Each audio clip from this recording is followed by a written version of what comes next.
besties, out of these 7 books I'll be reviewing, 2 of them I don't like, and I'll tell you why. The last time I did a book review was 6 months ago. Now, these books are books I've read from the beginning of this year, January, till July 2024. Now, the first book is I Will Teach You to Be Rich by Ramit Sethi. Now, you know how we do it. After I tell you about the book, I will read some parts of the book that resonated with me. This is I Will Teach You to Be Rich by Ramit Sethi. And if you are physically close to me, you must have seen me reading this book like countless times. If you are struggling with your finances and you don't even know how to save, don't know how to invest, you just don't know anything about finances and financial intelligence, this book is highly recommended. Very, very good book. So I'll take a look at it and look for the places where I highlighted, because me, once I'm reading a book, I'm always with my highlighter, and any important part or any part that resonated very strongly within me, I highlight. So let me start from the beginning. You don't have to be an expert to get rich. Very true. Investing early is the best thing you can do. That is very true. The single most important factor to getting rich is getting started, not being the smartest person in the room. Very, very true. There is a limit to how much you can cut, but no limit to how much you can earn. You know how a lot of times when people are talking about financial intelligence or you making more money, people are always quick to say, cut your expenses, stop buying too much coffee, calculate the number of coffee you are drinking every day and you are buying every day, times it by 365 days. That's how much you... Conversations like that just bore me, because yes, cutting your expenses can help you financially. However, there is always a limit to how much you can cut. If you are at that stage that financially you're not doing too well, focus on how you can earn more money. I think the main lessons I've learned from reading this book is, number one, you don't need to be an expert to have a good control over your finances. Also, you don't have to be miserly. Ramit talks a lot about having a rich life. Now, if you've watched the Netflix series, because this book is also a Netflix series, it's called How to Be Rich. Yeah, I think How to Be Rich or something like that. I would put it up here. And Ramit is always talking about your rich life. Now, it taught me about cutting expenses on things that you don't care about, but spending lavishly on things you care about. Ramit taught me that. And that was a shocker, because most financial books will tell you to cut. But he actually preaches on spending lavishly on things you enjoy. Now, all you need to do is to list out things you enjoy. If yours is traveling, maybe yours is fashion, yours is this and that. Now, spend well on those things. Then things that you don't really care about. Maybe you don't really care about having a big house or being in a big apartment. That's important. Maybe you don't even care about travel. That's important. So if you don't care about those things, you would not spend lavishly on those things. For me, for instance, one thing that I care about is education. And in that regard, there is no amount of money I cannot pay for a book or a course. This year, I paid good money for a YouTube class. Now, it was education. Now, I did not care that it was expensive, because to me, there is nothing expensive once my brain is getting bigger. Like, once I'm getting more knowledge, I can spend on any amount. I can pay for courses on things that I want to learn about. I can pay for books. Like, no book is too expensive unless I don't even want that book. If not, I will pay. Now, because that is part of my rich life, I spend a lot on it. Now, there are some things that I don't really care about. I don't care about. Like, I'm not going to stress myself to have it. If I have it, fine. If I don't, that's fine, because they are not part of my rich life. Travel is part of my rich life. So when I'm traveling, someone can be thinking, this girl has money. Amen. No, in Jesus' name, I have money. But I am the one that I know my pocket and I know what my priorities are. You, travel is not your priority. So you can afford to use the money you would have used to travel to maybe have a big apartment or just something. Now, because it's my priority, I have to spend a lot on it. Now, something I also learned from Ramit is to have guilt-free spending. It's so funny how a lot of us work for our money, and when we want to buy some things, we'll be feeling guilty. Has it ever happened to you before? Let me know in the comment section, because it happens to me like a lot. Like, I'm spending on myself and I'm feeling guilty. Like, maybe it's too expensive. But Ramit has taught me that, see, on things that you actually enjoy, nothing is too expensive. There is no budget. Like, you are the one to determine what is expensive or not. And when you're spending on things, like, no guilt. Come on your mind, no guilt. Like, spend if you want to spend. And don't feel any form of guilt. Now, but the beautiful thing about you having guilt-free spending is the fact that before you have those guilt-free spendings, you must have been able to have offsetted some things. For instance, you would have savings, you would have investment. Rami taught me also that, see, savings and investing does not have to be any big deal. A lot of us don't have savings and investments, mainly because we are waiting for it to be one big money, one grand thing. But he has taught me the power of compounding. Well, I've always learned about the power of compounding, but it reiterated it. Even if all you are doing is saving or investing at least 10% of your income, you are good to go. You don't have to save or invest millions. A lot of times we have unrealistic expectations. Let's assume you're earning £1,000 in a month, for instance. Obviously, people earn way more than that, depending on the circumstance. Some people even earn less than that if maybe they are students or something. You're earning £1,000 monthly. If you invest like £100, that's enough. That's 10%. But what happens is people want to invest like £500 or £400 on top £1,000 salary. What of your accommodation? What of feeding? You will not wear clothes. You will not look good. And what happens is when you invest or save the £400 that you know is actually too much, you would end up pinching from it because you've eaten into your own like monthly expense that you actually need. But when you learn how to compound, you will know that that £100 or even £50 that you are saving or investing, it will compound. It's also taught me that there is nothing like you don't have enough to save or invest. Because one thing is that if you're always looking for excuses not to save or invest, you would have them in surplus. Because as humans, our needs are insatiable. That was the first thing I learned in economics as a secondary school student. Your needs are insatiable. You would always have needs. If you buy clothes today, tomorrow you want to buy shoe. Because you are human. But you have to prioritize saving or investing. And he also taught me, I've learned it before, but a lot of things, yes, I mean, I've learned it before, but it just reiterated to me.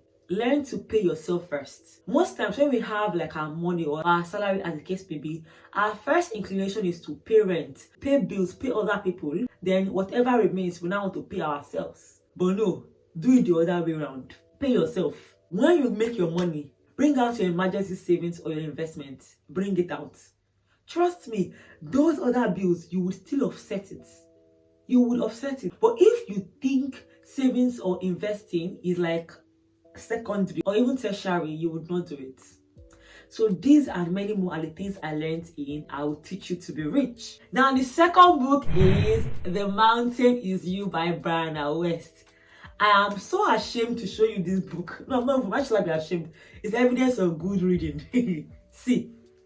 The book is shattered, like the book. Now, if you watched my previous video on the book review last year, I recommended this book because I read it last year. But I still read it again. And I feel like I may still read it again because this book is just everything. Any book by Brianna West is just amazing. This book is amazing. If you're someone that self-sabotages, no, in fact, if you are a human being, buy this book, read it.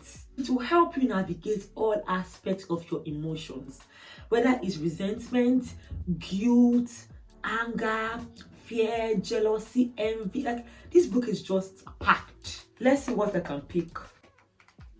See one.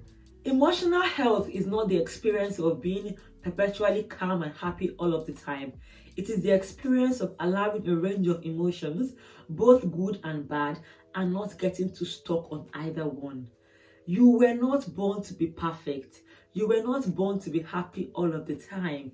But if you can commit each day to doing the work of being fully human and feeling even when you are afraid, you can transcend in a way that is truly beautiful.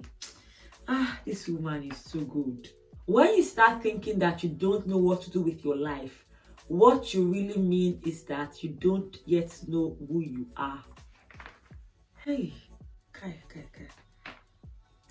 Your purpose is first and foremost just to be here. Your existence has shifted the world in a way that it is invisible to you. Without you, absolutely nothing would exist just as it is right now. The most important thing you can do to live meaningfully is to work on yourself, to consciously become the happiest, kindest, and most gracious version of yourself.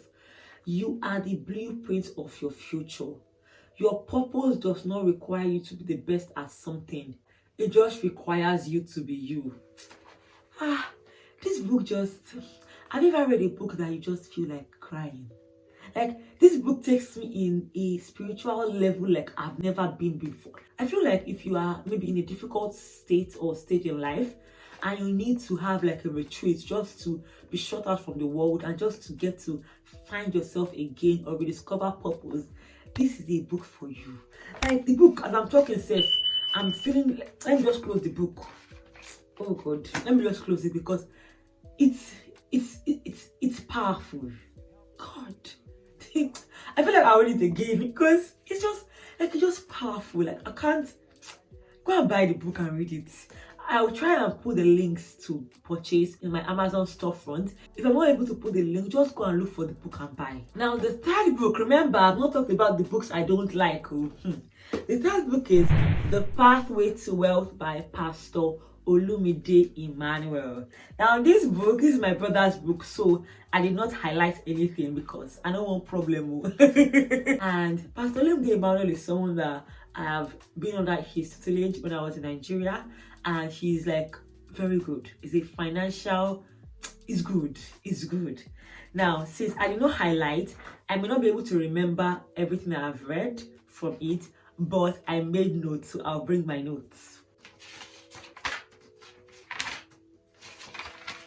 In his book, it talks about 3 types of income: active income, passive income, and portfolio income. So active income is like you doing your job, which is you actively earning salary. Passive income will be things like you maybe creating a course and passively it's earning money for you. So passive income, let me say something.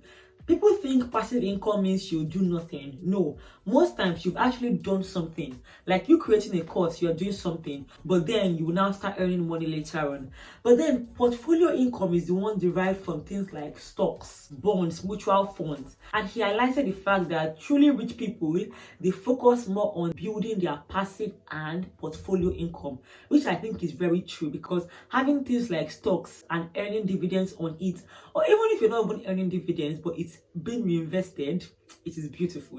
If you want a video on stocks, investing, just let me know. I'll create a video for you. Now, he also talked about Parkinson's law, and I love it. He said, Parkinson's law implies that a man's expenses would always rise to meet his income, which is similar to what I said earlier. If you focus on your bills, your money will never be enough, because the more money you have, most times the more expenses you would have. That's why the rich person is not the person that actually makes more money. The rich person is the person that knows how to spend, invest, and manage the money. It's not by you earning more salary. Two people can be working in the same company, earning the same money with the same means, the same everything, but one would be richer than the other because of the knowledge of how to spend. It's important to know how to spend money without guilt, how to invest that money, how to manage your money. Very important. He also said something that I really love. He said, don't be jealous of someone who is reaping now in your time of sowing. Hi, he's a pastor. Learn to mind your own business. Success is like pregnancy. You have no idea how many times they have been doing before it yielded a seed. Now, they could have been doing once or a lot of times, but regardless, that is not your business. A lot of us put our minds in people's business too much. And his book teaches that, see, mind your own business. That finances that you want, it is when you mind your business, you will get it. Obviously, you can be working for someone, but even when you're working for someone, mind your business. The habit of the poor is that they pay everyone else except themselves, which is similar to what Ramit said in I Will Teach You to Be Rich, which is that pay yourself first by saving and investing. Now, although the thing about this book is that I don't know if it's available on Amazon. I don't think I tried to check, but I think it's readily available in Nigeria as opposed to Amazon. But you can just check it when you Google it and see if you can get it. The fourth book is Rich Dad, Poor Dad. I realized that this half part of the year, I've read a lot of financial books. That's what I've just realized, and I'm talking a lot. Anyway, I love money, so it's not out of character. So Rich Dad Poor Dad by Robert Kiyosaki. I think this is a book that I think I read it when I was way younger, but I can't remember like how it was when I read it. Robert Kiyosaki is one of my brother's favorite authors, so I've learned a lot about Robert Kiyosaki even from when I was younger. I know about Rich Dad Poor Dad, I know about the 4 quadrants. Now reading this book, beautifully, like beautifully. Hey besties, you will not believe that I've been filming without my light. Hey, I just put it on. I don't even know if it will make much of a difference, but anyway, let's just continue because I filmed a lot and I'm not going to refilm. The main cause of poverty or financial struggle is fear and ignorance, not the economy or the government or the rich. Another one, the fear of being different prevents most people from seeking new ways to solve their problems. Another one, an intelligent person hires people who are more intelligent than he is. Most people choose not to be rich. If you say this kind of statement now, you hear people say, how can you say that? That's very insensitive. That's very this, that's very that. Okay. Okay. This is one of my best points from this book. Money is only an idea. If you want more money, simply change your thinking. The first time I heard something being said like this is by Bob Proctor of blessed memory. Go on YouTube and search for Bob Proctor. He's very good when it comes to everything. And he said, money is he's always saying it, money is just an idea. Money is just an idea. The first time I heard it, I was like, now, it's just an idea. So when they asked me for my rent now, I would give them an idea. What will I do? Because it was difficult for my mind to grasp it. But the more I reflected, truly, money is an idea. Money is not the paper, it's not the coins. Money has been put just as an exchange value. Money is not the currency, it's not the naira, the dollars, or the pounds. Money is literally value exchanging. Why is it that when you give value, you get money? That's it though. That's it. If I want money right now, all I need to do is to alter someone's clothes. I sew someone's clothes. I sell a ready-to-wear outfit. Oh, by the way, besties, I have a ready-to-wear brand. I will link it up here. Go and click on that website, www.adazempire.com, and you will see my fashion website for you to shop. Now, if I need money, all I need to do is to sell one clothes, and that's it. Or have a one-on-one consultation, and I'm exchanging value, I'm exchanging knowledge in exchange for money. Now, when you start realizing that money is literally value exchanging, it would teach your brain, how can I exchange value? What value do I have? What skill, what knowledge, what do I have that I can give in return for money? What service can I offer? The last one, every day with every dollar, you decide to be rich, poor, or middle class. Now, in this part, he's saying that the way you treat 10 pounds is the way you will treat 100,000 pounds. And that's very true. You can misuse the small money you have. You would misuse every other money you have. There are many parts of this book that I'm not reading out because a lot of them also involves employment. This is the kind of book that if you want to tow more towards the path of self-employment as opposed to working for someone, read it. It's very good. Very, very good. Now, this book, I don't even know what to say about this book because this book is so hyped. Like, everyone loves it. Like, everyone, when I'm recommending financial, yes, it's a financial book. It's a book of finances. When I'm recommending books on finances, they recommend this book. But tell me why I read it and I didn't like it. Like, I hated it. Let me just be sincere. I hated it. It was too abstract. I just didn't like it. And that is The Psychology of Money by Morgan Housel. I didn't like it. I don't know why. Like, it was just so abstract. This is the first book on finances that I just didn't like. Because I always love any book on finances, but I didn't like it. And I'm still like, you know that point where you're feeling guilty for not liking it, especially because everyone likes it, but I just didn't. Let me see if I highlighted anything. I think I still must have, because I didn't highlight though. Wait. I didn't highlight anything though. I didn't even, like, this one now. Jesus. I didn't highlight anything. I didn't write any notes. I didn't like it. But the funny thing is that it's educative. I'm feeling very good to say I did not like the book, but I can't fake it to you. I can't lie and say I liked it. Now, but one thing that, even without highlighting, one thing I remember I learned about this book is money is psychological, which is very true. Like, money is very psychological. A lot of times you see someone act a certain way with money, and in your mind you're wondering, a sensible person will not do this. But that's to you.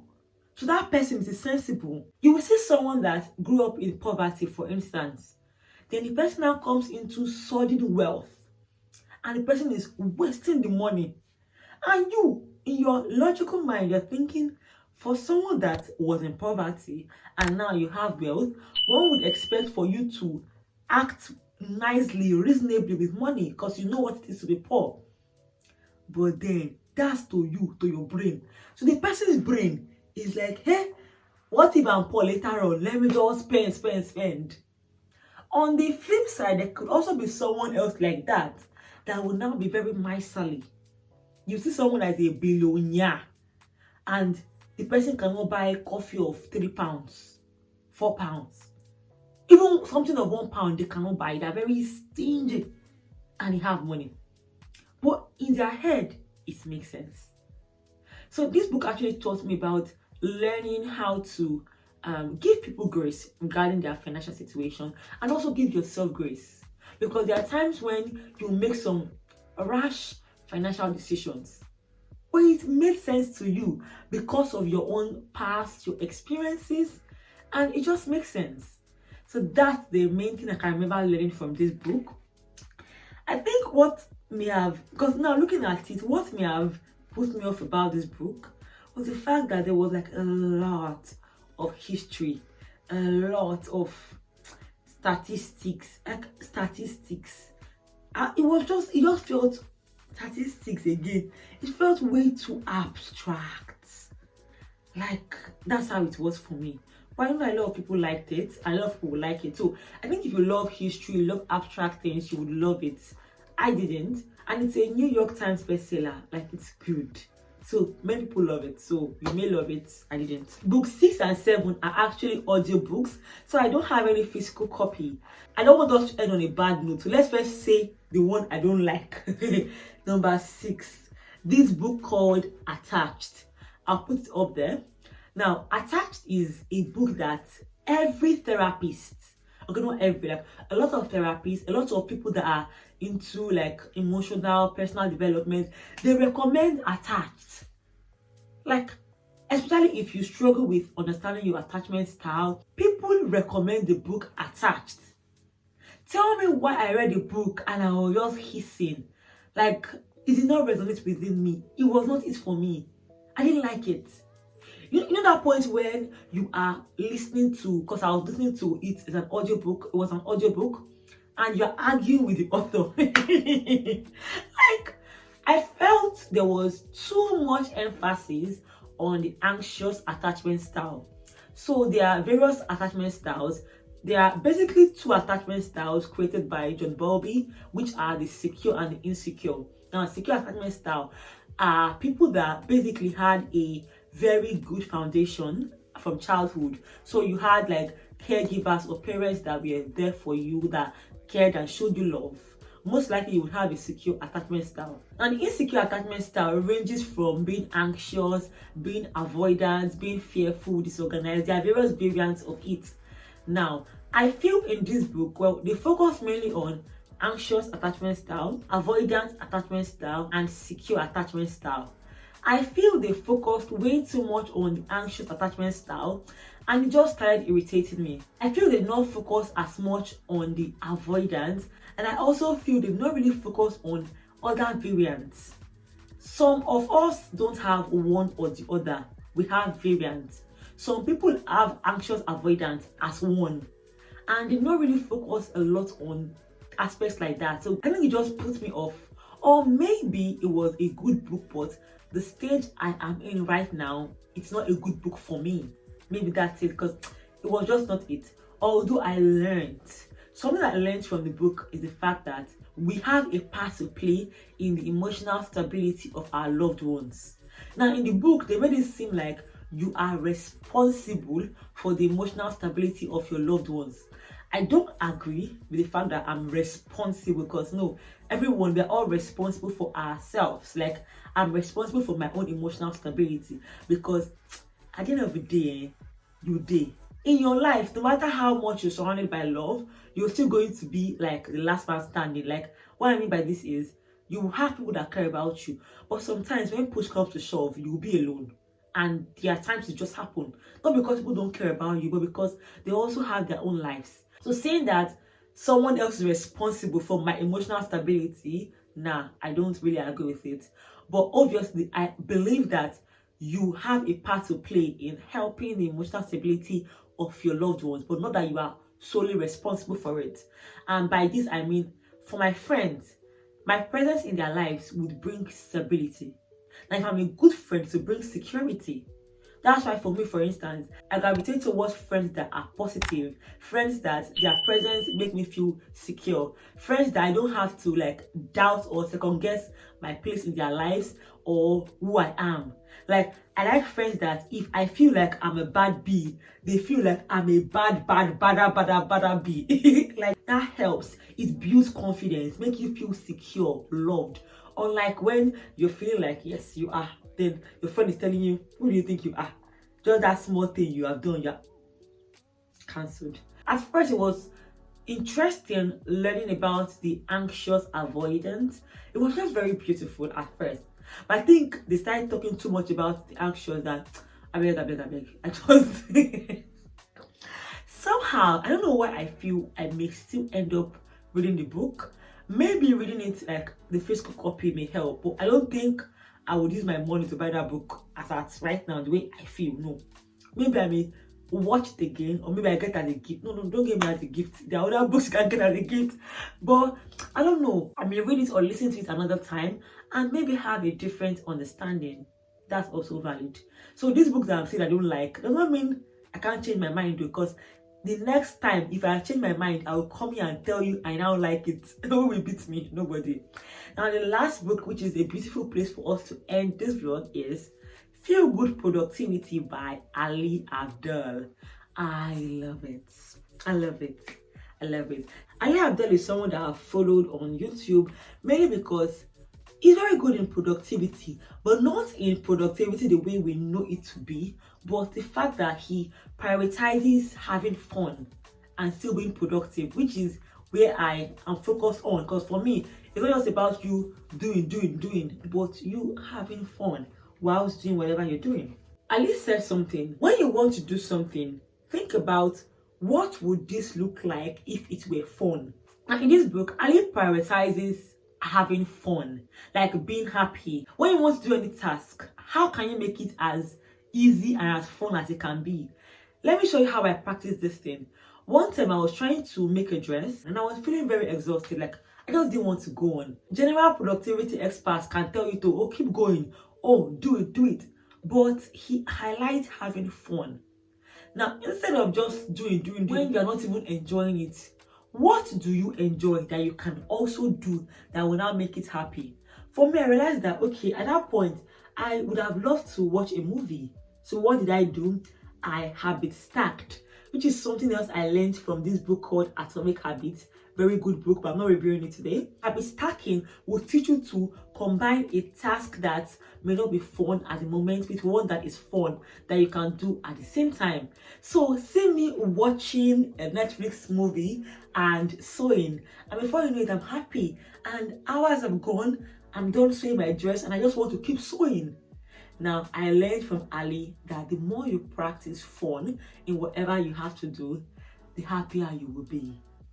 For me today now, I'm filming, and filming takes a lot from me, like a lot of energy, a lot of course, it's a lot. I had to do makeup to film, I had to wear clothes, I had to like have the right energy. Now, after filming, the likelihood of me being exhausted is actually high. So what will I do? I will do something fun. Not that this is not fun, but it is taking a lot of my energy. So I'll do something that is fun. And knowing that after filming, I'll do something that is fun will just energize me. His book also talks about spotlighting.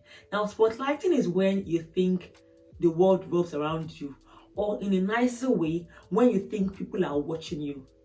Some of you watching me have not taken action on what you need to do because you are thinking, hey, people are watching. What will people say? What will people do?